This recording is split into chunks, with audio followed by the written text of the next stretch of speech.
خلق منها زوجها وبث منهما رجالا كثيرا ونساء واتقوا الله الذي تساءلون به والأرحام إن الله كان عليكم رقيبا يا أيها الذين آمنوا اتقوا الله حق تقاته ولا تموتن إلا وأنتم مسلمون يا أيها الذين آمنوا اتقوا الله وقولوا قولا سديدا يصلح لكم أعمالكم يغفر لكم ذنوبكم ومن يطع الله ورسوله فقد فاز فوزا عظيما قال رب اشرح لي صدري ويسر لي أمري واحلل عقدة من لساني يفقهوا قولي ربي زدني علما وزدني فهما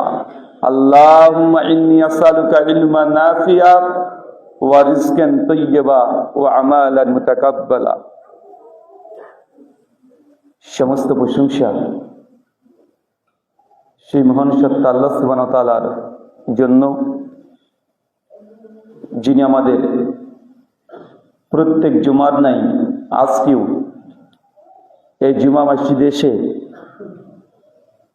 খুতবার পূর্বেই সালাত এবং খুতবা শ্রবণের যে তৌফিক দান করেছেন, সেই মহান সত্তা আল্লাহ সুবহানাহু ওয়া তাআলার সংক্ষিপ্ত শুকরিয়া সুজুদ আদায় করি তার নিজের সে কোনো ভাষা দিয়ে।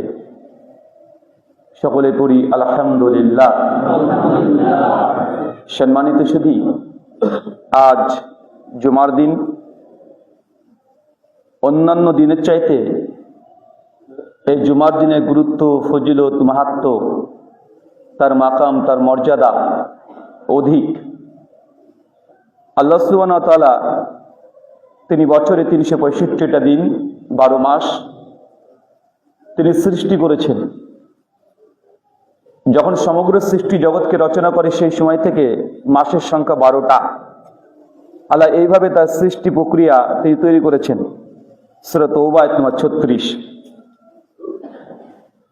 কিন্তু আল্লাহ সুবহানাহু ওয়া তাআলা কোনো সময় কখনো কোনো মাসকে কোনো মাসের চাইতে গুরুত্ব আরোপ করেছেন, কোনো দিনকে তিনি অন্য দিনের চাইতে গুরুত্ব আরোপ করেছেন। যেমন ১২ মাসের মধ্যে আল্লাহ সুবহানাহু ওয়া তাআলা ৪টে মাসকে তিনি হারাম মাস করেছেন, সম্মানিত। আবার কখনো কোনো দিনকে অন্য দিনের চাইতে তিনি মর্যাদা দিয়েছেন। আমরা জানি যেমন লাইলাতুল কদর এর গুরুত্বের, মাহাত্ম্যের, ফজিলত অনেক বেশি অন্যান্য দিনের চাইতে। যদিও হচ্ছে সমস্ত দিন আল্লাহ তৈরি করেছেন, আল্লাহ সৃষ্টি করেছেন, তবে তিনি মর্যাদার দিক থেকে কিছু সময় তিনি ভূষিত করেছেন অন্যান্য দিনগুলোকে। তদ্রূপ একইভাবে সপ্তাহে 7টা দিন, এই 7 দিনের মধ্যে জুমার দিনের গুরুত্ব অপরিসীম। মিশকাত আল মাসাবি হাদিস নম্বর 1368 কিতাব জুমাতে আসছে, আল্লাহ নবী বলছেন জুমার দিন সেই দিন যেই দিনে নবী আদম আলাইহিস সালামকে আল্লাহ সৃষ্টি করেছিলেন। জুমার দিন হচ্ছে সেই দিন যেদিন আদম আলাইহিস সালামকে আল্লাহ সুবহানাহু ওয়া তাআলা জান্নাতে প্রবেশ করেছিলেন। জুমার দিন সেই দিন যে দিনে নবী আদমকে আল্লাহ সুবহানাহু ওয়া তাআলা দুনিয়াতে প্রেরণ করেছিলেন। মিশকাত আল মাসাবি হাদিস নম্বর 1369। আল্লাহ নবী বলছেন জুমার দিন আসমানে যত ফেরেশতা মণ্ডলী, মালায়েকা আছে, সমস্ত মালায়েকা ফেরেশতারা তারা ভীত সন্ত্রস্ত থাকে। কারণ তাদেরকে এতটুকু জ্ঞান দেওয়া হয়েছে যে জুমার দিন আল্লাহ সুবহানাহু ওয়া তাআলা গোটা সৃষ্টি জগৎকে তিনি ধ্বংস করে দিবেন, মহাপ্রলয় ঘটাবেন, কিয়ামত সেই দিনই সংগঠিত করবেন। এর জন্যই জুমার দিন আসলে ফেরেশতা মণ্ডলী ব্যস্ত হয়ে যায়। আজকেই নয়তো সেই দিন, এই যে তারা সর্বদা তাসবিহ, তাহলিল, জিকির আজকারে মগ্ন হয়ে থাকে। জুমার দিন হচ্ছে সেই দিন। সে বুখারী হাদিস নম্বর 930 কিতাব জুমাতে আসছে। আল্লাহ বলছেন যে আসমান থেকে বেশ কিছু ফেরেশতা মণ্ডলীকে আল্লাহ সুবহানাহু ওয়া তাআলা এই দিনে প্রেরণ করেন।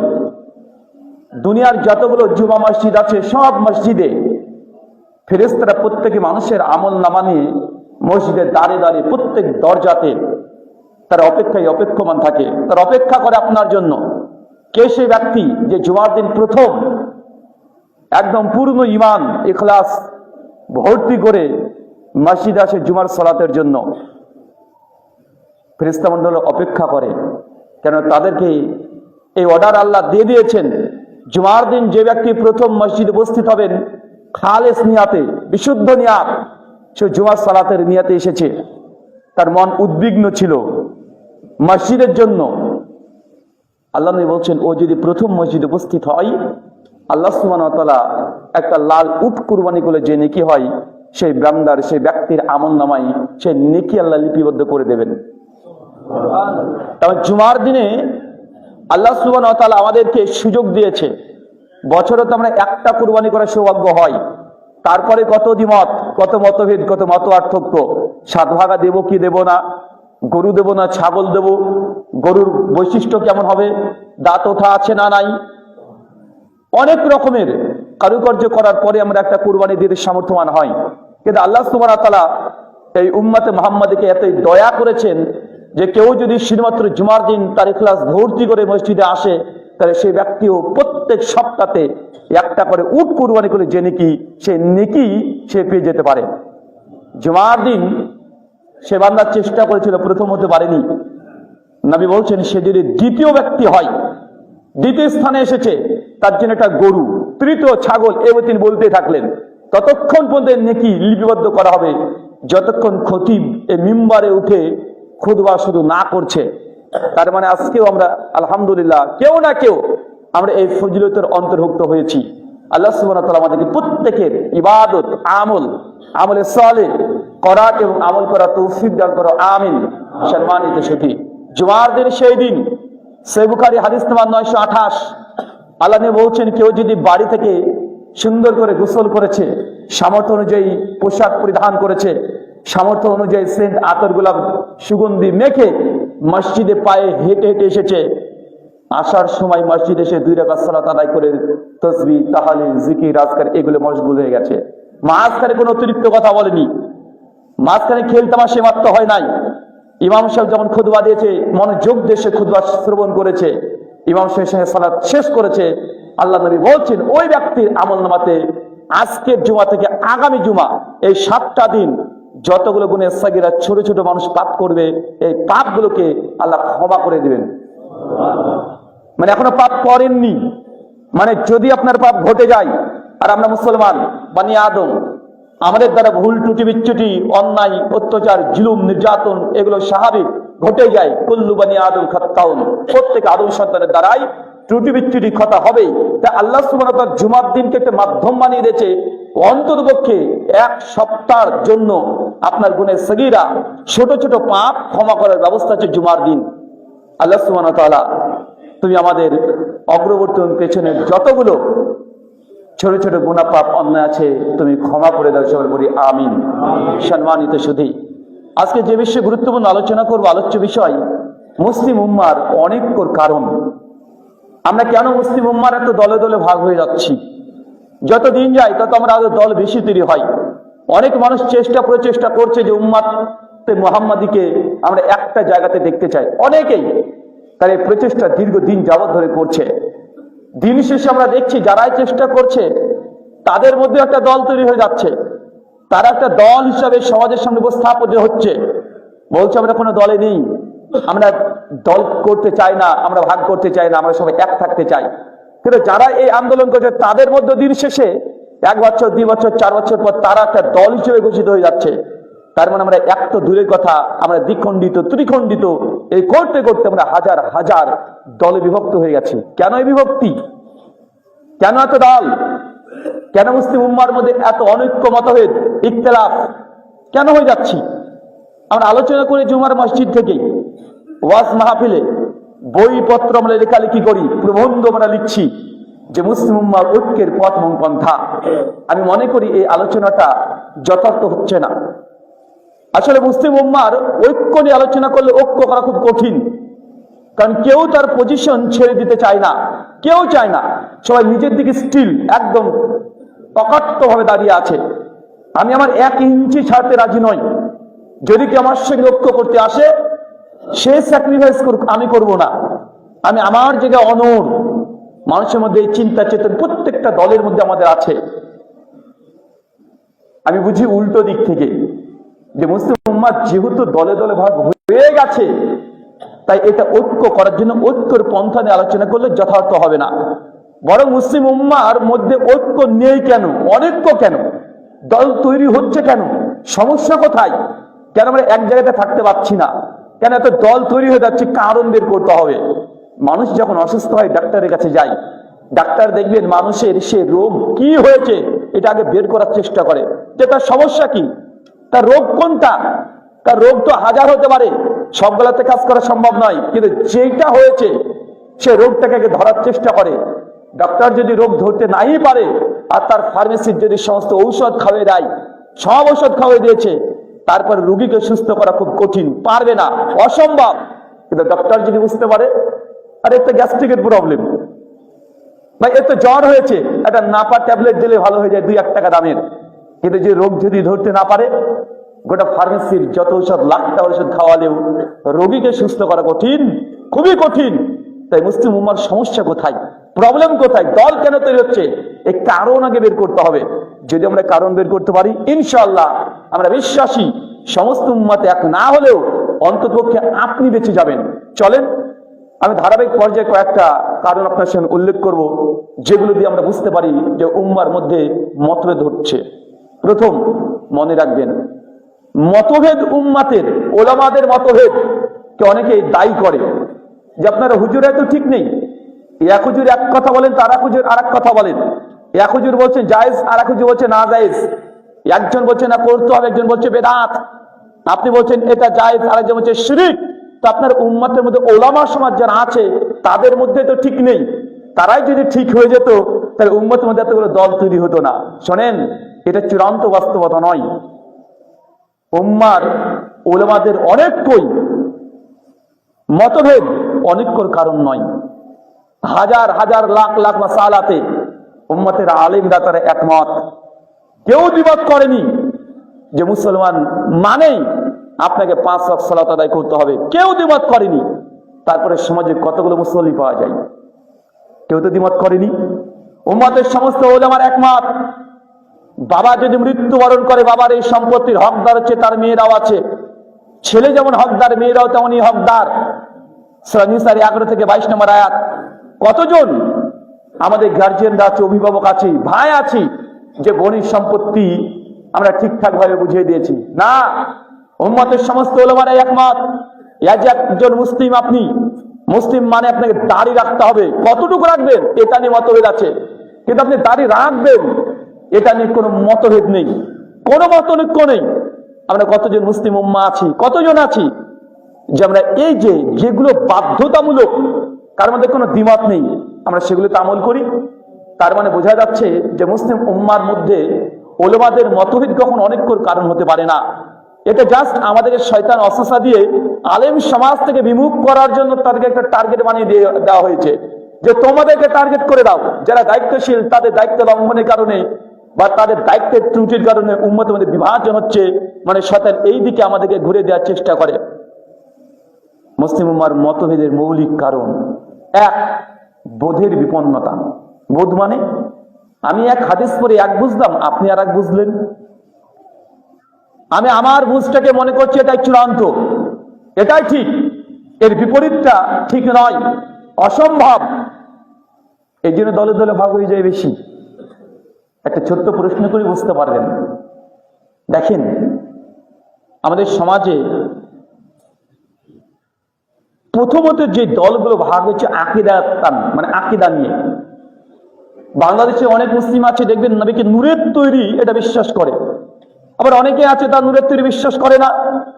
যারা নূরের তৈরি বিশ্বাস করে তারা কোরআনুল কারীম থেকে তারা দলিল দেওয়ার চেষ্টা করে যে নবী হচ্ছে নূরের তৈরি। সূরা মাইদা 5 আয়াত নম্বর 15, কদ জাআকুম মিনাল্লাহি নূরু ওয়া কিতাবুন মুবিন।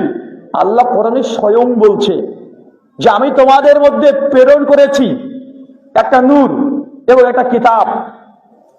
এখন সাধারণ জ্ঞান দিয়ে আমরা যারা আলেম আছে আমরা পড়াশোনা করছি, আর আল্লাহ বলছেন আমি তোমাদের মধ্যে প্রেরণ করেছি একটা কোরআনুল কারীম কিতাব। আচ্ছা ঠিক আছে, কিতাব মানে আল্লাহর কোরআন,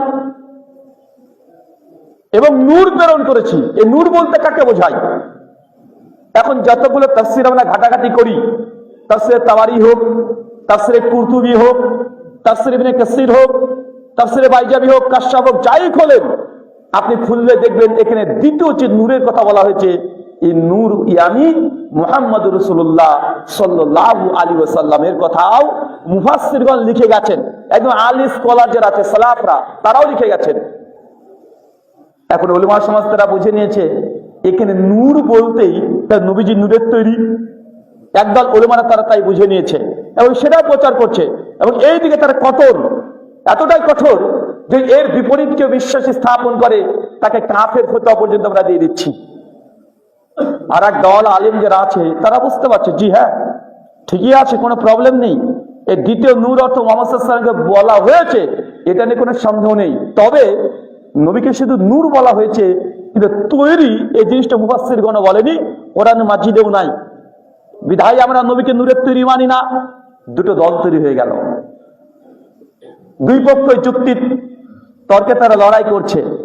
সেই যুক্তি তর্কের সীমাবদ্ধ নয়, এটা আস্তে আস্তে আস্তে আস্তে দুটো দলের মূল স্ট্রিম আকীদাতান একটা সাইনবোর্ড হয়ে গেল যে না, যারা নবীজিকে নূরের তৈরি বিশ্বাস করে না তারা কাফের, তাদের সঙ্গে আমাদের কোনো সম্পর্ক নেই, তাদের পেছনে নামাজ পড়া জায়েজ নয়, তাদেরকে সালাম দেওয়া জায়েজ নয়, তাদের মেয়ের সঙ্গে বিয়ে দেওয়া জায়েজ নয়। হাজার রকমের ফতোয়া ফরায়েজ তখন আমরা শুরু করে দিলাম। মুসলিম উম্মার বোধের বিপন্নতার কারণেই উম্মতের মধ্যে এতগুলো দল, এতগুলো মতনৈক্য, মতভেদ আমরা সৃষ্টি হয়েছি। দেখেন প্রত্যেক জায়গাতে গোটা বিশ্বব্যাপী একদিনে রোজা ঈদ পালন করব কি করব না, আরাফার রোজা কোন দিনে করব, সৌদি আরবের 9 তারিখে না বাংলাদেশ ভারত পাকিস্তানের 9 তারিখে? দুই পক্ষই তারা দলিল দিচ্ছে এবং দলিল কিন্তু একটাই। এই পক্ষ যে দলিল ব্যবহার করছে ওই পক্ষ একই দলিল ব্যবহার করছে, মানে দলিল একটা কিন্তু বুঝ দুই রকমের। আরাফাত সিয়াম কোন দিনে রাখবো, সৌদি আরবের তারিখে না বাংলাদেশের তারিখে? একদল বুঝছেন দেখেন তারিখ তো একটাই হয় আল্লাহর দৃষ্টিকোণ থেকে, তারিখ তো একটাই। তো সৌদি আরব থেকে যেহেতু 4 আগে দেখা যায়, তো 9 তারিখ ওটাই। আর ভারত বাংলাদেশ পাকিস্তানে তারিখ অন্তত একটা কম হয়, মানে আমাদের এখানে 8 তারিখ মানে ওখানকার 9 তারিখ।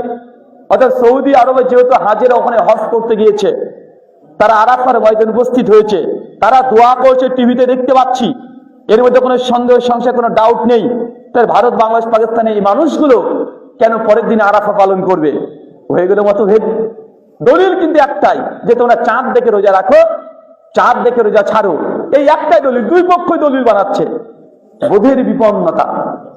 ছোট্ট করে আপনাকে বোঝানোর চেষ্টা করি, আরাফাতটাকে আমরা ধরি যে আরাফা এটাকে সৌদির তারিখে না নিজ নিজ দেশের তারিখে হবে। একদলে বুঝলেন যে না এটা সৌদি আরবের তারিখেই, আর একদল বুঝলেন না নিজ নিজ দেশের তারিখেই হবে। কেন? আরাফা কি কোন স্থানের ফজিলত না আরাফাতের তারিখের ফজিলত? এটা নিয়ে দ্বন্দ্ব। একদল বলছে না আরাফার ময়দানের এটা ফজিলত, আর একদল বলছে না এটা তারিখের ফজিলত, আবার দ্বন্দ্ব। আমার প্রশ্ন, আরবি প্রত্যেকটা দিনের স্বতন্ত্র নাম আছে, মাসের যেমন নাম আছে, আমরা বলছি রমাজান, মুহররম নাম আছে একটা একটা, ইংরেজিতে বলি জানুয়ারি, ফেব্রুয়ারি, মার্চ। ঠিক এইভাবে আরবিতে দিনের স্বতন্ত্র নাম আছে। যেমন 8 তারিখকে বলা হয় ইয়ামুল তারবিয়া, 9 তারিখ ইয়ামুল আরাফা, 10 তারিখ ঈদুল আজহা, মানে কুরবানির দিন। এখন প্রশ্ন, যদি আরাফার ময়দানেরই ফজিলত হয়, মাঠের ফজিলত হয়, তাহলে আজকেও যদি আরাফার মাঠে গিয়ে উপস্থিত হয় আর দোয়া করে, তাহলে হাদিসে ভুক্ত ওই ফজিলত কেউ কি পাবে? সমস্ত উম্মত একমত পাবে না, না পাবে না। তাই নিঃসন্দেহে বোঝাচ্ছে এটা আরাফার মাঠের ফজিলত না। যদি মাঠের ফজিলত হতেও 365 দিন যে কোনো দিন গেলেই ওই ফজিলতের অন্তর্ভুক্ত হয়ে যেত। এমনকি 9 তারিখ নয়, কেউ যদি 8 তারিখেও যায় তাও কি ফজিলত পাবে? না। কেউ যদি 10 তারিখ যায় তবে কেউ পাবে না। তার মানে কিসের ফজিলত? এটা এটা নির্দিষ্ট তারিখের ফজিলত, নির্দিষ্ট তারিখের আমল। আচ্ছা, সিয়াম কারা রাখে? যারা হাজী সাহেব মাঠে উপস্থিত হয়েছে তারা, যারা হজ করতে পারেনি তারা। যারা হজ করতে পারে নাই বাড়িতে আছে তাদের জন্য সিয়াম। তার মানে আরাফার ময়দানে হাজির উপস্থিত থাক চাই না থাক, তারিখ আপনার কাছে যদি 9 তারিখ হয়ে যায় আপনি সেটাতে সিয়াম রাখবেন। এটা হাদিস থেকে জমহুর ওলামাদের মতামত, তাদের পর্যবেক্ষণ, তাদের দৃষ্টিভঙ্গি এটাই। আচ্ছা, কোনো এক সময়তে না হোক আরাফার ময়দানে মানুষ হজ করতে গেল না, কোনো এক ইনসিডেন্ট ঘটনার কারণে, যেমন আপনারা দেখেছেন লকডাউনের সময়তে ঘটনা ঘটেছিল না। এখন এরকম সময় ইতিহাসে দেখা গিয়েছে যে আরাফার ময়দানে হাজী সাহেব উপস্থিত হতে পারেনি, তাহলে কি আপনারা আরাফা আমরা পালন করব না? হাজির উপস্থিত হতে পারুক চাই না পারুক, আমরা তারিখটাকে নির্দিষ্ট করে নিয়ে আমরা সেই দিনই আরাফা সংক্রান্ত যা আছে আমরা সেগুলো করব। মানে এতগুলো দিক থেকে আমরা বুঝতে পারি যে না, এটা তারিখের সঙ্গে সম্পৃক্ত। নিজ নিজ দেশে যে তারিখ হবে আমরা তারাই সে আমলগুলো করব। বোধের বিপন্নতা, মানুষের এক একজনের এক এক রকমের বোঝ। দেখবেন অনেক মানুষের মধ্যে একটা ধারণা আছে, আমরা প্রায়শই বলি থাকি যে মানুষ হচ্ছে আশরাফুল মাখলুকাত, বলি না বলি, মানুষ আশরাফুল মাখলুকাত। কিন্তু আকীদার কিতাবগুলো ঘেটে দেখেন, আকীদাতুল ওয়াসিতিয়া শাইখুল ইসলাম ইবনে তাইমিয়ার, আকাইদে তাহাবিয়া পড়ে দেখেন ইমাম তাহাবী রাহিমাহুল্লাহ, এটা সালাফ থেকে খালাফ পর্যন্ত বিদ্বানগণের মধ্যে মতভেদ আছে। বড় বড় জমহুর ওলামারা তারা বলছে না, মানুষ আশরাফুল মাখলুকাত না। আর একদল বলছে না, আসলে মালাইকা ফেরেশতা এরা হচ্ছে আশরাফুল মাখলুকাত। সাহাবী থেকে তাবি, তাবি থেকে তাবা তাবাই, তারপরে মুহাদ্দিসগণ, ফুকাহাগণ, ফকিহগণ, আকীদার ইমামগণ পর্যন্ত এটা নিয়ে মতভেদ করেছে কে আশরাফুল মাখলুকাত। দুই পক্ষই দলিল দিয়েছে। যারা বলছে মালাইকা ফেরেশতারা আশরাফুল মাখলুকাত তারাও দলিল পেশ করছে, শত শত দলিল দিয়ে যুক্তি দিয়ে তারা প্রমাণ করছে। আবার যারা বলছে না আসলে মানুষ আশরাফুল মাখলুকাত তারাও দলিল পেশ করছে। দুই পক্ষেরই দলিল আছে, কিন্তু দলিল যেগুলো দিচ্ছে সেগুলো কাছাকাছি সেম দলিল, দুই পক্ষই ব্যবহার করছে একই কোয়ালিটির দলিল, শুধু বুঝ দুই রকমের হয়ে যাচ্ছে। ইমাম ইবনে কাইয়িম আয-জাওযী রাহিমাহুল্লাহ শাইখুল ইসলাম ইবনে তাইমিয়ার ছাত্র, তার বই দেখবেন অনেকগুলো আছে, জাদুল মাআদ আছে, এই ইবনে কাইয়িম আয-জাওযীর লেখা বই। তার একটা বিখ্যাত গ্রন্থ আছে আল ইলামুল মুওয়াক্কিল ফি রাব্বিল আলামিন। এই বইয়ের দ্বিতীয় খণ্ডের 68 পৃষ্ঠা। তার আরেকটা বই আছে মানারুল মুনিফ, 26 নম্বর পৃষ্ঠা আলোচনা করতে গিয়ে বলছেন আসলে আমাদের মধ্যে যেই মতভেদগুলো হয় সেটা বোধের বিপন্নতা এই জন্যই যে আমরা দুটো দলিলকে সমন্বয় করতে চাই না। আসলে মানুষ যে আশরাফুল মাখলুকাত এটা ভুল, আমাদের ফেরেশতারা আশরাফুল মাখলুকাত এটাও ভুল। উনি বলছেন ওনার সিদ্ধান্ত। তবে কি সত্যটা? যে সমস্ত মানুষ আশরাফুল মাখলুকাত নয়। মানুষের মধ্যে যারা ঈমানদার, যারা ঈমান এনেছে, মানুষের মধ্যে যারা মুমিন, এরাই হচ্ছে আশরাফুল মাখলুকাত। আর যে সমস্ত মানুষদের মধ্যে কোনো ঈমান নেই, বেঈমান, যারা ঈমান নেই, হতে পারে নাস্তিক, অ্যাথিস্ট, হতে পারে যারা শিরক করছে, এরা আশরাফুল মাখলুকাত নয়, বরং এরা তো শাররুল বারিয়া। স্বয়ং আল্লাহ কোরআনে সূরা বাইনার 6 নম্বর আয়াতে জানিয়ে দিয়েছেন এরা হচ্ছে সৃষ্টির নিকৃষ্ট। আর যারা ঈমানদার তারা কি খয়রুল বারিয়া, তারা সৃষ্টির মধ্যে সেরা। আল্লাহ জানিয়ে দিয়েছেন, ভাগ করে দিয়েছেন। সমস্ত মানুষ আশরাফুল মাখলুকাত নয়। সমস্ত মানুষের মধ্যে ফেরাউনও চলে আসে, আবু জাহেলও চলে আসে, আবু লাহাব, উতবা, সাইবা। দুনিয়াতে যারা আল্লাহকে অস্বীকার করেছে, বাতিল দেবতাদের পুজো করে, তারাও তো মানুষেরই অন্তর্ভুক্ত। তাজরিদ ইবনে কাইয়িম আয-জাওযী কোরআন মাজিদ থেকে, হাদিস থেকে দলিল দিয়ে বলছে আচ্ছা মানুষের মধ্যে যারা শ্রেষ্ঠ তারাই যারা ঈমানদার, যাদের ঈমান যত বেশি, আল্লাহর কাছে শ্রেষ্ঠত্ব তত বেশি, তাকওয়ার লেভেল যত বেশি, সে আশরাফুল মাখলুকাতের মর্যাদা পাবে। তাই সব মানুষ নয়, বোধের বিপন্নতা। আমরা দুইজন দুই রকমের বুঝেছি, এই জন্য মতভেদ হয়ে যায়। দুই, আর একটা কারণ আছে, সে কারণ হচ্ছে উৎসগত ভিন্নতা। আমরা যে শরীয়ত মানব, ইসলাম মানব, কোন দিক থেকে মানব, কিভাবে মানব, ফাহাম কি হবে, বুঝ কি হবে, আরে মানহাজ কি হবে, এটা নিয়ে উম্মতের মধ্যে মতভেদ ঘটেছে ওলামাদের মধ্যে। এটা ওলামাদের অসুলগত পার্থক্যের কারণে দল আমাদের তৈরি হয়ে যায়। বুঝতে আমাদের কষ্ট হচ্ছে। সমাজে কিছু মানুষ আছে যারা বলছে হাদিস মানার কি দরকার বাবা, আরে কোরআন কি যথেষ্ট নয় আমাদের জন্য, আরে কোরআন তো পরিপূর্ণ সম্পূর্ণ কমপ্লিট, তো আমরা হাদিস কেন মানবো? হাদিসকে পুরোটা রিজেক্ট করে দিচ্ছে, বাতিল করে দিচ্ছে। কারণ কেউ যদি শরীয়তে উচ্চ হিসেবে হাদিসকে অস্বীকার করে দেয়, তাহলে কি উম্মতের মধ্যে বিভাজন আসবে না? অবশ্যই আসবে। কেন? উচ্চতে ভিন্নতা। আবার কেউ বলছে না, ইসলামকে যদি কেউ মানতে চায় তাহলে চারটে জিনিসকে মানতে হবে। এক, কোরআন, হাদিস, ইজমা এবং কিয়াস। এই চারের বাইরে যাওয়া যাবে না, বা চারের কম করা যাবে না। আবার আর দল যারা আছে তারা বলছে আছে শরীয়তে উচ্চ হচ্ছে দুইটা। আল্লাহ নবী আলাইহিস সালাম বিদায় হজ্জের ভাষণ, মৃত্যু 83 দিন আগে তিনি ভাষণ দিয়েছিলেন। কমপক্ষে তিনি 39টা ভাষণ দিয়েছিলেন। শুধু বিদায় হজ্জের 10 তারিখে ভাষণ দিয়েছেন এমনটা নয়, তিনি 8 তারিখ থেকে তিনি ভাষণ দিতে শুরু করেছিলেন, 14 তারিখ পর্যন্ত তিনি ভাষণ দিয়েছেন।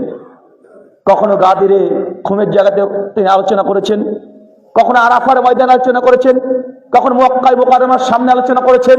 কমপক্ষে 39 খানা হাদিস সহিহ সনদে পাওয়া যায়। নবী 83 মৃত্যু 83 দিন আগে তিনি আলোচনা করেছেন। নবী বলে গিয়েছিলেন সেই সময়তে, তারাকতু ফিকুম আমরাইন, আমি তোমাদের মধ্যে দুটো জিনিস ছেড়ে গেলাম। দুটো জিনিস, এক কিতাব আল্লাহ, আল্লাহর কিতাব, ওয়া সুন্নাতে রাসূলিহি, আর আমি নবী আমার সুন্নাত তোমাদের মধ্যে রেখে গেলাম।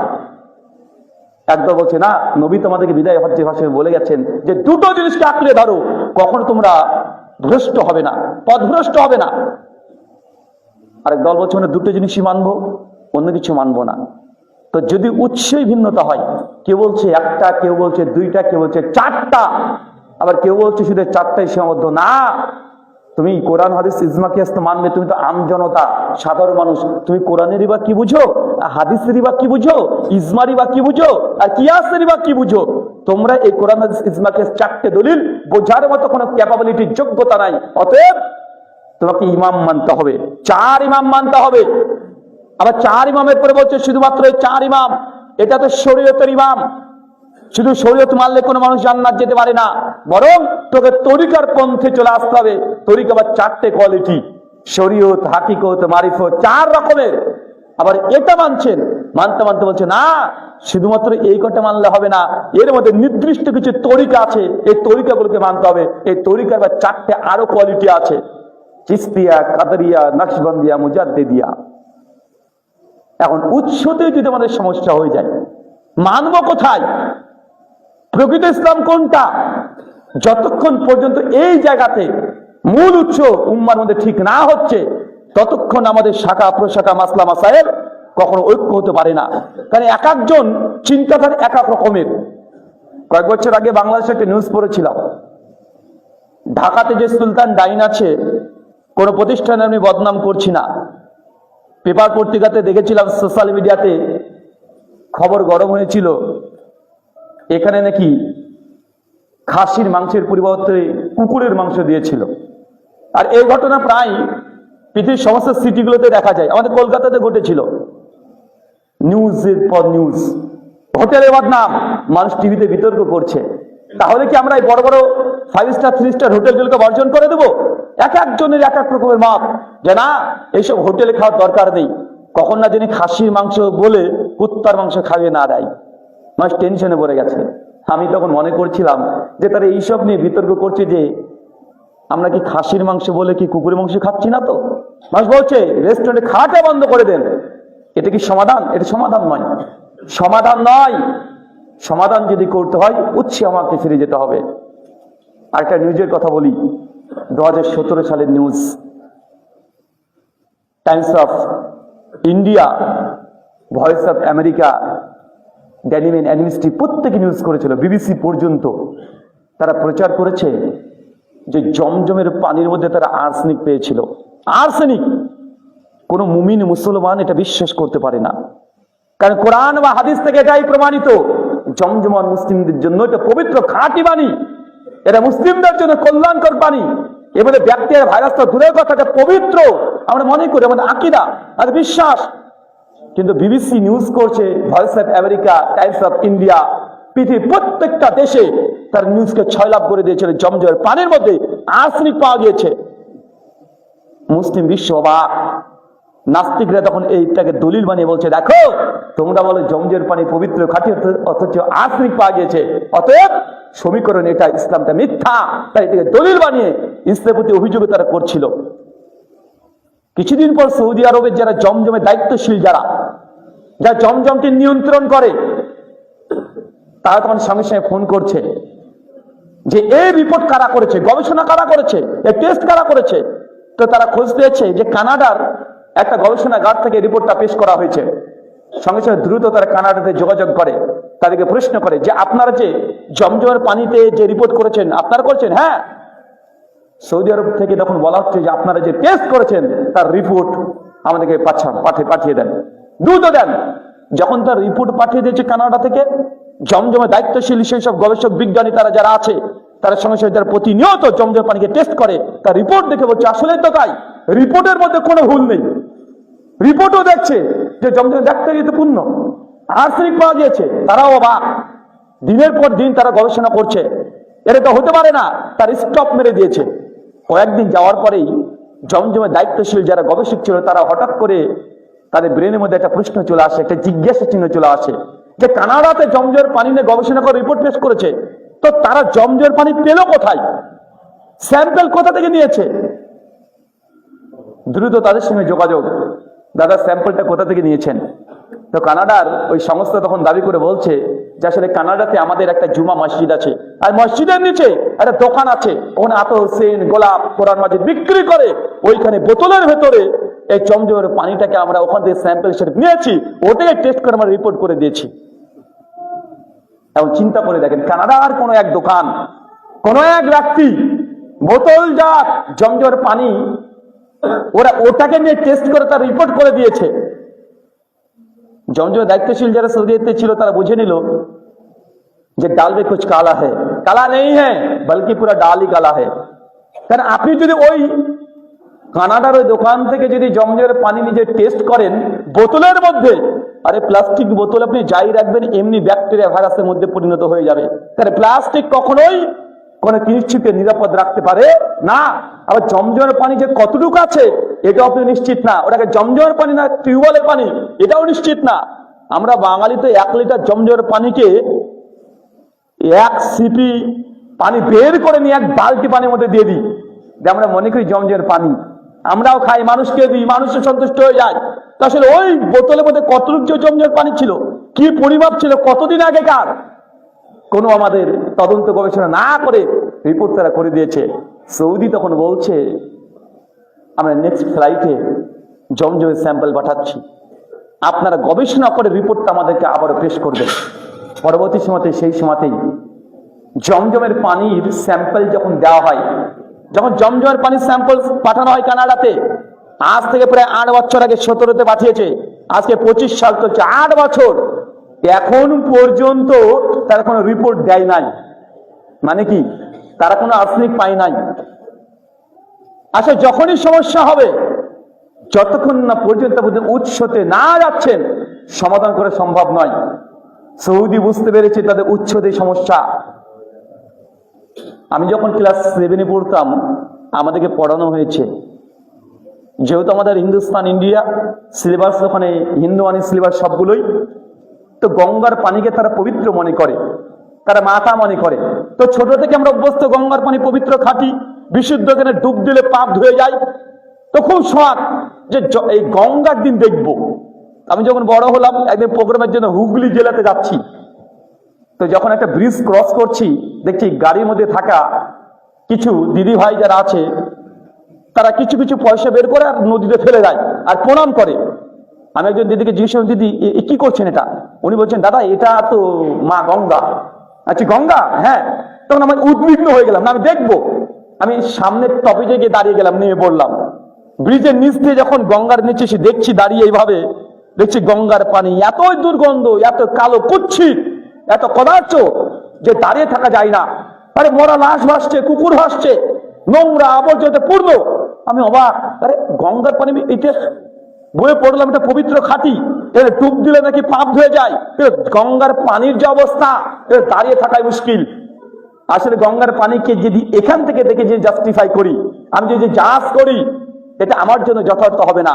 সত্যিই যদি গঙ্গার পানি কি এটা জানতে হয়, তাহলে গঙ্গোত্রী হিমাদাহ থেকে যে মুখ নিঃসৃত পানি, ওই পানি নিয়ে আমাকে টেস্ট করে দেখতে হবে যে ওই পানির মধ্যে পবিত্রতা আছে না নাই। কিন্তু আমি যদি এই যে বিলের নিচে, খালের নিচে, ব্রিজের নিচে আমি যদি ওই পানিটাকে গঙ্গার পানি মনে করে একটা সিদ্ধান্ত দিয়ে দিই, এটা আমার জন্য ভুল হবে। 100% ভুল হবে। কারণ এই পানি কত নদী, রাস্তা, পথ, ঘাট, ব্রিজ, খাল, বিল, দোকানপাট, কত রকমের ড্রেন অতিবাহিত করতে করতে বাঁকাতে এসে এই দিক দিয়ে যাচ্ছে। আর আমি ওই প্রান্তে থেকে দাঁড়িয়ে যদি গঙ্গার পানি দেখি, আমি সঠিক জাস্টিস করতে পারবো না। ইসলাম চাচা, আমরা ইসলাম থেকে ওইভাবে পেয়েছি। কত দল, মত, পথ, পদ্ধতি বুঝবে আঁকা বাঁকা গলির পরে আমরা বাংলাদেশ, ভারত, বাংলাদেশ, পাকিস্তানের মানুষ, আমরা তারপরে যে ইসলামটাকে দেখছি আসলে এটা প্রকৃত ইসলাম নয়, কিন্তু আপনি মনে করছেন এটাই প্রকৃত ইসলাম। কারণ 10 রকমের রাস্তাঘাট ইসলাম পার করে দিয়ে চলে এসেছি। যখনই সমস্যা হবে উৎসে ফিরে যান। উৎসে যখনই ফিরে যাবেন তখন একটা সমাধান আসবে। আর উৎস ছাড়া এই দল, যত রকমের দল বলের মধ্যে আপনি চলে যাবেন, অটোমেটিক মতনৈক্য, মতভেদ আরো বেশি দেখতে পাবেন। উম্মার সঙ্গে এটাই ঘটেছে, উৎসগত ভিন্নতা। 3, যদি কারণ বলতে হয়, এই 3টে কারণ যেটা বললাম এটা হচ্ছে ওলামাদের কারণে এই মতভেদগুলো তৈরি হয়। আর 4 নাম্বার যে কারণ, এটা হচ্ছে সাধারণ জনগণের। কি জানেন, সাধারণ জনগণ আমাদের মধ্যেও মতভেদ হয়ে যায়। আমরা দল তৈরি করে কি নিয়ে? আমরা তৈরি করে নিই কোনো ব্যক্তির পপুলারিটি নিয়ে। কোনো ব্যক্তি ব্যক্তিত্ব অর্জন করে ফেলেছে, কোনো ব্যক্তি বিখ্যাত হয়ে গেছে, তার যোগ্যতার কারণে হতে 10খানা বড় বড় মাদ্রাসা তৈরি করেছে, তার বক্তব্যতে লাখ লাখ শ্রোতা আসে, তার ভক্ত আছে, তার ফ্যান ফলোয়ার আছে। আমরা তখন মনে করিনি জনগণ, এই লোকটার এতগুলো ভক্ত, এক বক্তব্য দিলে 10 লক্ষ মানুষ জমে যায়, অতএব এই লোকের দ্বারা ভুল হতে পারে না। এই লোক এখন যা বলবে হুজুর আমার কাছে চোখ বন্ধ করে আমরা মেনে নিই, অতএব এই হুজুর বলেছে মানে এটা ঠিক। ও কোরআন বলুক বা হাদিস বলুক, যাই বলুক আমরা ঠিক মনে করে নিই। মানুষের জনপ্রিয়তা দেখে, মানুষের ভক্তবিন্দু দেখেই আমরা সেই মানুষটাকে ফাইনাল করে দিই এটাই ঠিক। তখন জনগণ কোরআন সুন্নাহ দেখতে চায় না, মানুষের প্রেমে পড়ে যায়, ইসলামের প্রেমে নয়।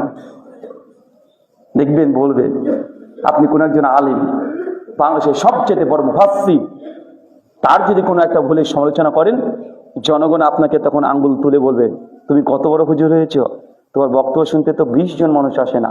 তুমি জানো তুমি যে বক্তার তুমি বিরুদ্ধে বলছো এই আলেম, আলোচনা করলে লক্ষাধিক মানুষ হয়, তার লাখ লাখ ফলোয়ার। তোমার কটা ফলোয়ার আছে? তোমাকে কে চেনে? তুমি কোন গলির হুজুর? তখন আপনি তাকে যতই কোরআনের আয়াত দেখান, যতই হাদিস দেখান, আর বলেন দেখেন এই দেখেন কোরআন, এই দেখেন হাদিস, ওই হুজুর যেটা বলেছে ভুল বলেছে, আমি জানি উনি অনেক সম্মানিত আলেম, অনেক জ্ঞান আছে, তবে এই জায়গাতে মিস্টেক হয়ে গেছে। আলেম মেনে নিল, জনগণ মানে না। আলেম সংশোধন হয়ে যেতে পারে, তো জনগণ সেটা মানতে চায় না। কেন? এই যে যোগ্যতা অর্জন করে ফেলেছে, আপনি মনে করছেন সে এখন সত্যের মানদণ্ড হয়ে গেছে। আমরা মনে করি, মনে রাখবেন কখনোই সংখ্যা গরিষ্ঠতাই সত্যের প্রামাণিকতা নয়। নবী নূহ আলাইহিস সালাম 950 বছর দাওয়াত দিয়েছে, রাত দিন দাওয়াত দিয়েছে, রাত দিনকে এক করে ফেলেছে। আমাদের জিন্দগিতে ক বছর বা হায়াত পাই? 60-70 বছর আমাদের হায়াত। নবী নূহ আলাইহিস সালাম 950 বছর দাওয়াত দিয়ে তিনি 100 জনও তার ভক্ত বানাতে পারেনি। তার ফ্যান ফলোয়ার সাবস্ক্রাইবার 100 জন ছিল না। মুফাসসিরগণ বলছেন 33 জন, কেউ 50 জন, 70 জন, সর্বাধিক যদি নি 100 জন। 950 বছর দাওয়াত দিয়ে যদি 100 জন হেদায়েত পায়, তার তো ফ্যান ফলোয়ার ছিল না। এখন আপনি ফ্যান ফলোয়ার দিয়ে যদি মনে করেন সত্যের প্রামাণিকতা মেনে নেন, তাই নবী নূহ আলাইহিস সালাম ফেল করেছে আপনার দৃষ্টিভঙ্গি অনুযায়ী, তে হকের পথে ছিল না, এটা মনে করবেন আপনি? আরে না, পৃথিবীর সমস্ত আলেমদেরকে এক জায়গায় নিয়ে আসলেও নবী নূহের নখের যোগ্যতা অর্জন করতে পারবে না। এই সত্যর প্রামাণিকতা এটা নয় যে কার কত ফ্যান ফলোয়ার আছে, কার কত যোগ্যতা আছে, এটা গুরুত্বপূর্ণ নয়। 5, সাধারণ জনগণের সমস্যা কি? একদম নিম্ন লেভেলের যারা আছে তাদের একটা কাজ কি করে জানেন? অলৌকিক কোন ক্ষমতাকে তারা সত্যের মানদণ্ড মেনে নেয়। অলৌকিক কোন ক্ষমতা, অলৌকিক মানে ধরেন আপনাদের এলাকাতে 2 বছর বৃষ্টি হয়নি, আর মসজিদে যিনি খতিব আছেন 2 বছর বৃষ্টি হয়নি, মানুষ এসে বলছে হুজুর 2 বছর তো বৃষ্টি হয়নি, খুব কষ্ট হচ্ছে, খুবই কষ্ট হচ্ছে, একটু আল্লাহ কাছে দোয়া করেন না যেন আল্লাহ বৃষ্টি দিয়ে দেয়। হুজুর তখন করলেন কি, তিনি তো কোরআন হাদিস জানেন, তিনি বলেন আগামী রবিবারে আমরা ঈদের ময়দানে গিয়ে আমরা 2 রাকাত নামাজ পড়বো, আল্লাহর কাছে দোয়া চাইবো। এটা হাদিস দ্বারা প্রমাণিত, সহিহ বুখারী 10 নম্বর হাদিস। ইস্তিসকার সালাতের জন্য প্রস্তুতি নিয়েছেন, একদম নামাজে দাঁড়িয়ে নামাজরত অবস্থায় হাত তুলে উল্টো করে পোশাক টোশাক উল্টে দোয়া করতে শুরু করে দিয়েছে। মানুষ জনগণ তারা তো বুঝে না, তারা বলছে বাপরে বাপ, হাত তো উল্টো করে, জামা উল্টো করে, চাদর উল্টো করে হুজুর আজকে দোয়া করেছে। আর দোয়া শেষ হতে না হতেই অঝড় ঝড়ে আসমান থেকে আল্লাহ বৃষ্টি দিয়ে দিয়েছে।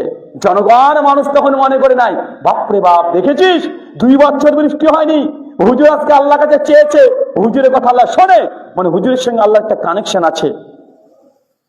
দেখছি কয়েক বছর পরে আর একটা জিনিস ঘটে গেছে, এরকম অলৌকিক জিনিস ঘটে গেছে। মানুষ তখন মনে করে এই হুজুর হচ্ছে সত্যের প্রামাণিকতা। এখন আপনি যদি আসেন আর বলেন দেখেন আপনার হুজুর আলহামদুলিল্লাহ ভালো মানুষ, অনেক বড় একজন আলেম, তবে দেখেন এই মাসালাটা এটা ভুল হয়ে গেছে, এ দেখেন কোরআন, এ দেখেন হাদিস, এবং আগেকার ওলামাদের ফতোয়া হাজার হাজার ফতোয়া দিয়ে দেন, কোরআনের আয়াত হাদিস দিয়ে দেন।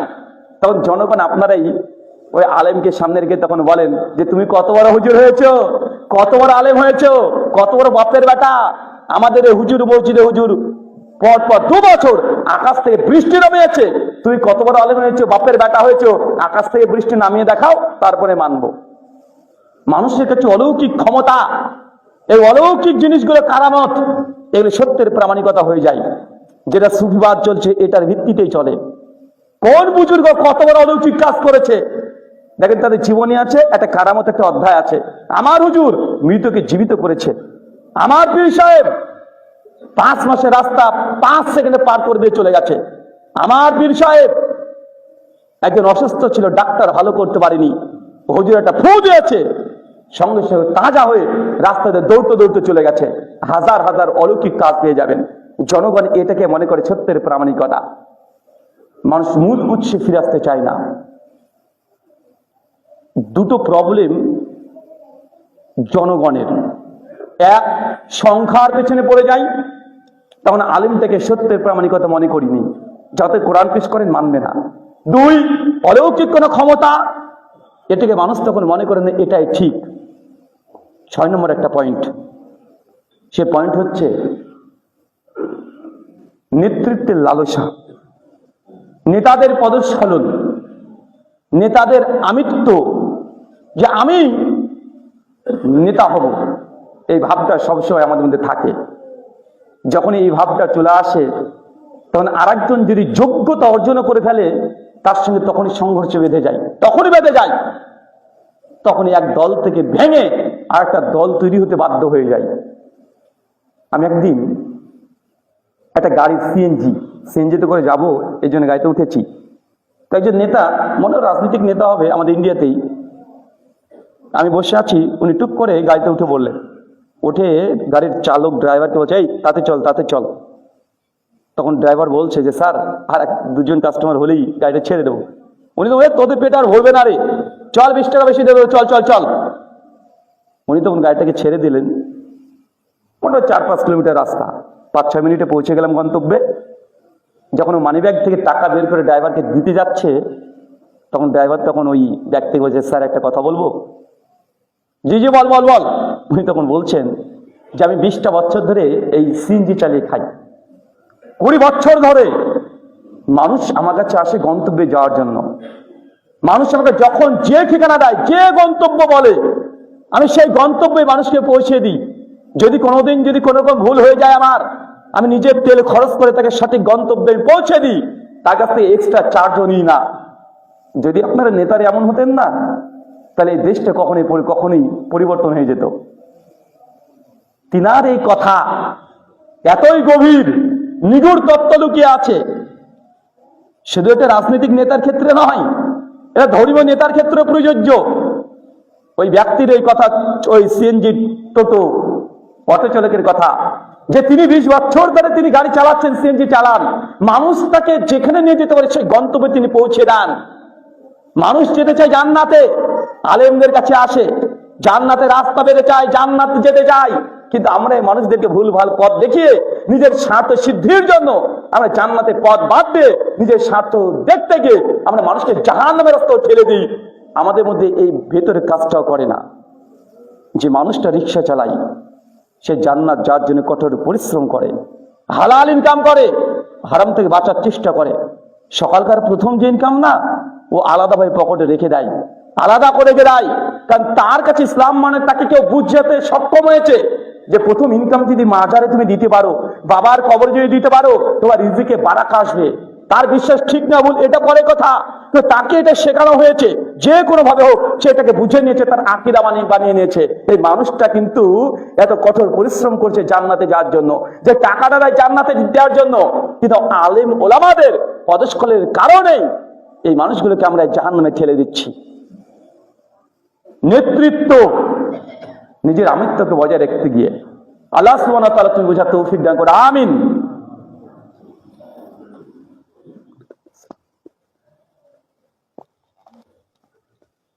আলহামদুলিল্লাহি রাব্বিল আলামিন ওয়াসসালাতু ওয়াসসালামু আলা রাসূলিহিল আমিন ওয়া আলা আলিহি ওয়া সাহবিহি আজমাইন, আম্মা বাদ।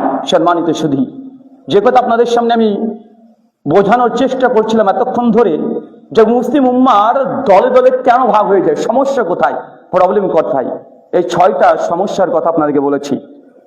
এই 6টা সমস্যার মধ্যে 3টি সমস্যা হচ্ছে ওলামাদের দৃষ্টিভঙ্গি, তাদের ইস্তেহাদ, তাদের গবেষণায় ত্রুটির কারণে। এটা হতেই পারে, এটা নিয়ে বড় কোনো মতভেদ হওয়ার কারণ নয়। দুটো আছে জনগণ, আম জনগণ। তার মানুষের যখন সফল হয়ে যায়, সফলতাকে মনে করে সত্যের প্রামাণিকতা। মানুষের দ্বারা অলৌকিক কোনো কর্ম ঘটে গেলে তখন মনে করে সেটাই সত্যের প্রামাণিকতা। আর 6, আমরা নেতা যারা আছে, আমরা যারা নেতৃত্ব দিচ্ছি, তাদের মধ্যেও কখনো লালসার কারণে আমরা এই দলে দলে ভাগ হয়ে যাই। শোনেন, মতভেদ হবে না এমনটা নয়। নবী তিনি নিজেই এই প্রফেসি করে গেছেন, প্রেডিকশন করে গেছেন। সুনান তিরমিজি কিতাবুল ফিতান হাদিস নাম্বার 2676, সুনান আবু দাউদ হাদিস নাম্বার 4607, নবী বলছেন আমি দুনিয়া থেকে চলে যাওয়ার পরে ইখতিলাফুন কাসীরা, অনেক বড় বড় মতভেদ হবে। মতভেদ হবেই, নবী বলেছে। আপনি যতই বলেন যে মতভেদ হবে না, হবেই। যদি বলেন হবে না, তা নবীর এই প্রফেসি, এই ভবিষ্যৎবাণীকে মিথ্যা বলতে হবে। নবীর কথা কি মিথ্যা হতে পারে? না রে বাবা, 100% মতভেদ হবে। তবে কি সমাধানের রাস্তা নবী দিয়েছে। তিনি কি বলেছেন? ফালাইকুম বিসুন্নতি, যখনই মতভেদ দেখা দেয় উম্মতের মধ্যে, তখন তোমরা আমার সুন্নাতকে আঁকড়ে ধরো, অন্যদিকে তাকানো যাবে না। নবীর সুন্নাত কেটা আপনি দেখেন, আঁকড়ে ধরেন। সুন্নাতে খোলাফায়ে রাশিদিন ওয়া মাহদিন। আর আমার সুন্নাত যদি না পাও, তাই দ্বিতীয় যে জায়গাতে যাবে আমার খোলাফাদের সুন্নাত, তাদের সুন্নাতকে আঁকড়ে ধরো, আপনার কাজ শেষ। কিন্তু আমরা কি করি? আমরা এখানে যাই না, আমরা তো চলে যাই উল্টো জায়গাতে। আমি যদি বলি কোরআনে আছে, এটা সেই মুসলিমের হাদিস, মুসলিম শরীফের হাদিস, এই কাজটা করা যাবে না। আর আপনি বলছেন আমার হুজুর শরীফ বলেছে এটা যাবে। নবী বললেন সুন্নাতে রাসূলুল্লাহকে ধরো, খোলাফায়ে রাশিদিনের সুন্নাত ধরো। আমরা বললাম যে না, আমরা পীর সাহেবের সুন্নাত ধরবো। ধরি না? আমরা অবশ্যই ধরি। আল্লাহ নবী বলছেন আফজালুজ যিকরি লা ইলাহা ইল্লাল্লাহ, সবচেয়ে উত্তম জিকির কালেমে লা ইলাহা ইল্লাল্লাহ। এটা সহিহ মুসলিম, সুনান ইবনে মাজাহ সহিহ হাদিস। আমরা বলছি হাদিস শরীফে আছে। উম্মাহ বলছে যে হুজুর শরীফ আমাদেরকে এটা শিখিয়ে দিয়েছে, এটা হুজুর শরীফের তরিকা, ইল্লাল্লাহ জিকির করতে হবে। আছে না নাই? কথা বলেন। এখন এই ইল্লাল্লাহ জিকিরকে প্রমাণ করার জন্য কত মানে সায়েন্স, কত বিজ্ঞান, কত গ্রামার, কত নাহু, কত সার্ফ, সব জ্ঞানগুলোকে এক জায়গাতে নিয়ে এসে বলছে ইল্লাল্লাহ করা জিকির, এটা জায়েজ। আমি বলছি নবীর সুন্নাত হচ্ছে এইটা, নবী বলছে উত্তম জিকির লা ইলাহা ইল্লাল্লাহ, দলিল। আর আপনি নিয়ে আসছেন ব্যাকরণ, আপনি আপনার বুঝ নিয়ে এসেছেন, আপনি আপনার বোধটাকে কার্যকারী করছেন। এখন জনগণ যদি এই মতভেদ থেকে বাঁচতে চায়, ছোট্ট একটা উদাহরণ দিয়ে আলোচনা শেষ করব। চাচা, আপনার জন্য একটা উদাহরণ দিই। ধরেন একদল আলেম বলছে মুনাজাত করা বেদাত, আছে না নাই? আরেক দল আলেমরা বলছে না না না, এটা জায়েজ, করতে পারি, কোনো সমস্যা নেই। কারণ আপনি সাধারণ জনগণ, আম জনগণ দেখছেন যে এই দলে যারা আছে না, লাখ লাখ মানুষ এই দলে আছে, লাখ লাখ আলেম, বড় বড় আলেম, মক্কা মদিনা থেকে পড়ে আসা আলেম, ভারত থেকে পড়ে আসা আলেম, আজাহার থেকে পড়ে আসা আলেম, সব জায়গায় পড়েছে। যারা বলছে জায়েজ, আবার যারা বলছে বেদাত, এই দলেও আলেম। এখানে মক্কা মদিনা থেকে পড়ে আসা আলেম, এরা আজাহার বিশ্ববিদ্যালয় থেকে পড়ে এসেছে, পৃথিবীর বিভিন্ন বিশ্ববিদ্যালয় থেকে পিএইচডি ডিগ্রি করে এসেছে। দুই দলেই তো আলেম, দুই দলে জুব্বা হাব্বা সব আছে। জনগণ আমি আপনি, আমরা কি করব? আমরা বিভ্রান্তির মধ্যে পড়ে যাই। চাচা ধরেন যারা বলছে জায়েজ মুনাজাত, তো জায়েজ কাজ করলে কি হবে? এই যে আপনি মুনাজাত করেছেন বা মিলাদ করেছেন, কিয়াম করেছেন, সবাইতার হালুয়া রুটি খেয়েছেন, এগুলো করলে জায়েজ মানে নেকি করেছেন। কি করেছেন? নেকি অর্জন করেছেন, মানে নেকি পেয়েছেন, কিছু সওয়াব পেয়েছেন।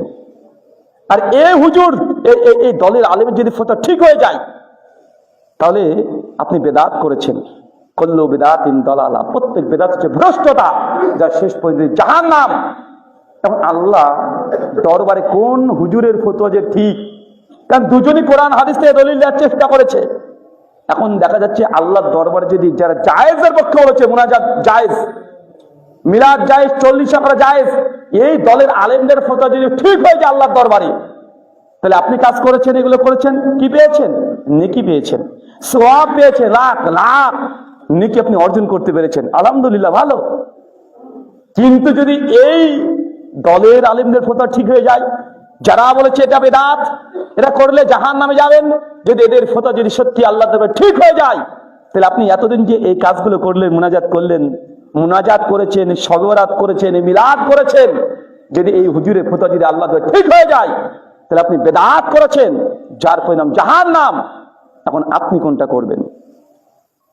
কারণ আপনি তো জনগণ, কোরআন হাদিস ঘাটার আপনার সুযোগ নাই, সময় নেই, পরিস্থিতি নেই, আপনি তো বুঝতে পারছেন না। আপনার কাছে দুটো সিদ্ধান্ত আছে, এক দল বলছে জায়েজ, আরেক দল বলছে বেদাত। জায়েজ করলে নেকি পেয়েছেন, লাখ লাখ নেকি পেয়েছেন, আর যদি বেদাত করেন তাহলে জাহান্নামে চলে যাওয়ার সম্ভাবনা আছে। এখন আপনি জনগণ কোনটা বেছে নেবেন? মনে রাখবেন, ইসলামের নেকি করাটা গুরুত্বপূর্ণ নয়, জাহান্নাম থেকে বাঁচাটা গুরুত্বপূর্ণ। আরে নেকি কত চান? নেকির তো কোনো রাস্তার অভাব নেই, নেকির রাস্তার অভাব নেই। হুজুরদের বিতর্কে তো আপনি কেন যাবেন? যে হুজুরা এখনো ফাইনাল সিদ্ধান্ত দিতে পারেন সুন্নাত হবে না বেদাত হবে, আপনি নিরাপদ স্থান দিয়ে চলার চেষ্টা করেন। যদি নেকির আপনার প্রয়োজনই হয়, তো এই সন্দেহের মধ্যে গিয়ে নেকি অর্জন করার দরকার নেই। নেকির প্রয়োজন, কোরআন মাজিদ পড়তে শুরু করে দেন। সুনান তিরমিজি ফাজালে কোরআন হাদিস না 2910, আল্লাহ নবী বলছেন, কেউ যদি কোরআন মাজিদে আলিফ লাম মিম 3 হরফ পড়েছে, 3 × 30 নেকি, প্রত্যেক দিন ফজরের পরে 1 পারা করে কোরআন পড়েন। নেকি কত দরকার? এত পরিমাণে নেকি আপনি পেয়ে যাবেন, আপনার ক্যালকুলেটর গণনা করে শেষ করতে পারবে না কত নেকি দরকার। আর নেকি দরকার আছে, আপনি এই বিতর্কের মধ্যে যাবেন কেন? এই সন্দেহের মধ্যে প্রবেশ করবেন কেন? সন্দেহের মধ্যে তো প্রবেশ করার প্রয়োজন নেই, নেকি দরকার। নবী বলছেন, কেউ যদি ওযুর পরে শুধু এই কালেমা শাহাদাত পাঠ করে নাই, আশহাদু আল্লা ইলাহা ইল্লাল্লাহু ওয়াহদাহু লা শারীকা লাহু, এই কালেমা শাহাদাত কেউ যদি পাঠ করে, আল্লাহর নবী বলছেন ওই ব্যক্তির জন্য জান্নাতের 8টা দরজা আল্লাহ খুলে দিবেন। বান্দা, যে দরজা দিয়ে মন চায় সেই দরজা দিয়ে প্রবেশ করো। আর কত নেকি দরকার আপনার? কত নেকি নেবেন? মুসনাদ আবি আলা হাদিস নাম্বার 8125, নবী বলছেন, কেউ যদি প্রত্যেক দিন মাগরিবের পরে 100 বার আল্লাহু আকবার, 100 বার সুবহানাল্লাহ, 100 বার লা ইলাহা ইল্লাল্লাহ এটা পাঠ করে, নবী বলছেন ওই বান্দার আমলনামায় আসমান থেকে জমিন এমন কোন জায়গা থাকবে না যে আল্লাহ নেকি দিয়ে পূর্ণ করবে না। আর কত নেকি লাগবে আপনার? আপনাকে মিলাদ পড়ে আপনাকে নেকি অর্জন করতে হবে? যেন হুজুরদের মধ্যে সন্দেহ আছে, মুনাজাত করে আপনাকে নেকি অর্জন করতে হবে, যে বেদাত হওয়ার চান্স আছে। যে আমলগুলো বললাম, এই আমলে কোনো সন্দেহ নেই, দুনিয়ার কোন আলেম মতনৈক্য মতভেদ করেনি। চাচা, অতএব সন্দেহের রাস্তা ছেড়ে দিয়ে যেই আলেমদের ফতোয়ার মধ্যে জাহান্নামে যাওয়ার কোনো চান্স নেই অথবা গুনাহের কোনো চান্স নেই, আপনি ওটাকে বেছে নেন। অন্ততপক্ষে আপনি নিরাপদে থাকবেন। রবকে বলতে পারেন, আল্লাহ আমাদের উলামা সমাজ মতভেদ করেছে, কিন্তু আমি চেষ্টা করছি গুনাহ থেকে বাঁচার জন্য, যেন আমার দ্বারা গুনাহ না হয়। হুযায়ফা বিন ইয়ামান, বিখ্যাত সাহাবী, উনি নবীকে ওখানে জায়েজ প্রশ্ন করতেন না। উনি প্রশ্ন করতেন কি, নবী কোনটা নাজায়েজ সেটা বলেন, মানে কোনটা অবৈধ, মানে তিনি বাঁচতে চাইতেন গুনাহ থেকে। নাজায়েজ যেগুলো সেগুলোকে তিনি জানতে চাইতেন। সাহাবীদের এমনটাই ছিল। আল্লাহ সুবহানাহু ওয়া তাআলা এই উম্মাহকে এই কথাগুলো বোঝার তৌফিক দান করে, আমিন। আমাদের মধ্যে অন্তরের যত রকমের বক্রতা অসুস্থতা আছে আল্লাহ সুবহানাহু ওয়া তাআলা, এবং শারীরিক যত অসুস্থতা আছে, তুমি আশরাফি, তুমি সুস্থতা দানকারী, মানে প্রত্যেককে তুমি সুস্থতা দান করো, আমিন। আমাদের মধ্যে যারা বিভিন্ন ত্রুটি বিচ্যুতি ভুল করে মৃত্যুবরণ করেছে, আল্লাহ তুমি আর রহমান, তুমি অসীম করুণাময় পরম দয়ালু।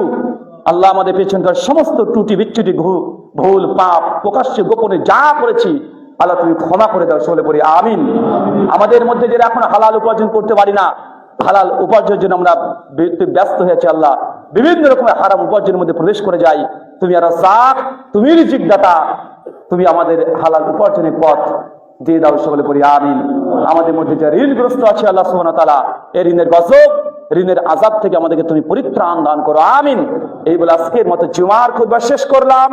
ওয়ামা আলাইনা ইল্লাল বালাগ।